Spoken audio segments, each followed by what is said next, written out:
anigoo ah ardayd ka tirsan kalkaalisada kuliyadda jaamacadda City Code waxaan qirayaa kalkaalisnimadu inay tahay saaxiibka dhabta ah ee bukaanka waa xirfad u taagan naxariis dulqaad iyo adeeg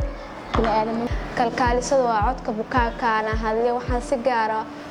gaar ah u ahay qofka ugu dhow bukaanka uguna saameynta badan taasoo aan u ahay kalkaaliso xirfad leh